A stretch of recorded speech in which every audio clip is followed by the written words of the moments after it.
Today I'm going to teach you how to create this viral frozen frame reel effect for Instagram inside of Premiere Pro, completely for free with no plugins at all. Let's go.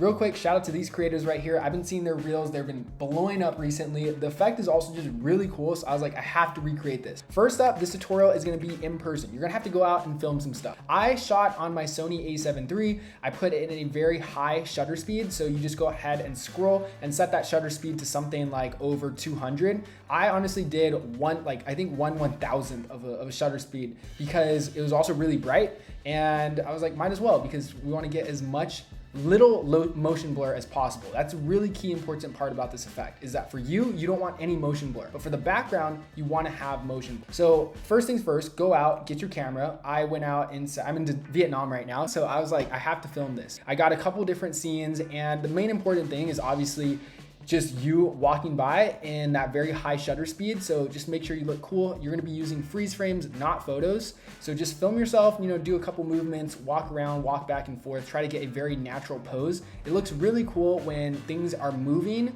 in a way that they could not be frozen. So like if you have earbuds, I have the wired earbuds, so I try to like put my phone up in a movement so that it's frozen in a state where it doesn't look like I could just like have it standing still. You want to kind of like defy the laws of gravity. I also like liquids or throwing things because that makes the effect really stand out. Like that, how did he get it frozen? Like how is the water floating in the air? How are these objects flying? Whatever. And then you want to just film the background for about a good 15 to 20 seconds and make sure you get a lot of movement. I like to get a lot of cars going by, people going by, just whatever, really natural. Wherever you shoot it at, just make sure there's a lot of movement, and that really adds to the frozen effect and the contrast between these two layers. So now, once you've shot everything, it's time to go inside of Premiere Pro.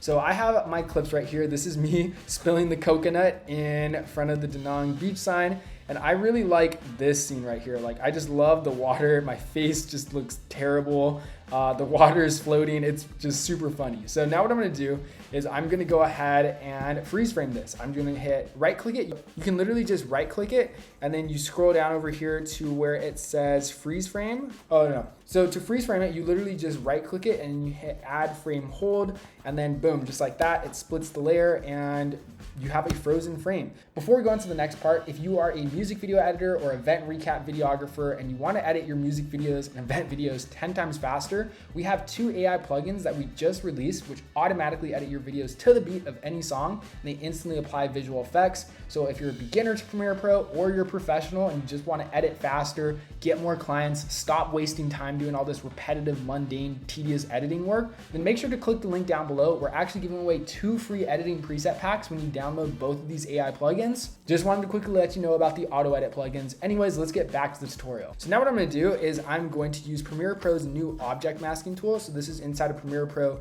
2026. And as you can see, it instantly selects my subject like perfectly. Oh, yeah, literally perfectly. Wow, that was pretty good. And yeah, that is pretty much like 90% of the effect, honestly. And then I'm just gonna go ahead and take this object mask in my effects controls. I'm gonna drag it under the opacity panel, just like that. So now my subject is completely masked out, and you can see I'm frozen in the scene. And now all I literally do is I go to my other clip that I filmed earlier. So I put this other clip on V1 track, so on the first layer. And then I'm gonna take my second clip and I'm gonna put this on V2 layer over here. So V2, and I'm just putting it directly above it that I froze frame it. And then boom, just like that, we kind of have a very base solid effect going on right here. It looks really cool because we have the flag moving on in the background, there's people moving. And also it was really good because the sky wasn't too bad. So honestly, if I wanted to make this even better, what I could do is I could literally go ahead and hold Option or Alt to duplicate this. I can turn off the visibility of this bottom one. I'm gonna crop down the top half so that I only get, I think it's the right one actually, so that I cut off my face, and then I would literally manually prefer to just mask out my face. So I'm gonna delete the mask of this top layer, and then I'm literally gonna go ahead and click the pen mask tool, and I'm going to select this subject, and I'm just going to draw a mask myself around the areas that I want to be frozen. So I'm gonna take these areas because the water is frozen over there, and just like that. We got a new pen mask tool, drag that under your opacity, and boom, just like that, it's frozen. But as you can see, it kind of cut off the people moving in the background. So maybe I'll adjust the mask so that it's a little higher. But yeah, honestly, just have fun with it. It's really up to you. It's a completely creative effect, and yeah, just all up to your own creativity and what you can think of. And then lastly, of course, I'm gonna apply a color grade. The plugin that I use for this effect is the Dehancer plugin. Dude, I love this plugin for color grade. Like seriously, I think this is the best one for color grading. And then I literally just go ahead, I go to Dehancer, I made a preset, which I made myself. I've linked down to it below if you want to use it for free. And I'm gonna use the orange and teal Synlog S-Log one. It's really saturated right now, but don't worry, we're gonna go ahead and turn down that color boost so it's not too crazy. And then I'm also just gonna, of course, obviously turn down the saturation is over here. So we're gonna turn the saturation down a bit. And then I also might bring down the exposure so that we can actually see some of the colors. And there you go. Now we're getting a much better effect. I'm gonna go ahead and mess around with the color grade, but there you guys pretty much have it, a cool frozen frame style effect. Color grade's not perfect yet, but here is the final result. Now, if you wanna learn how to automatically edit music videos, event recap videos, vlogs, conventions, whatever you're editing in one click using AI, you can check out this video linked right here.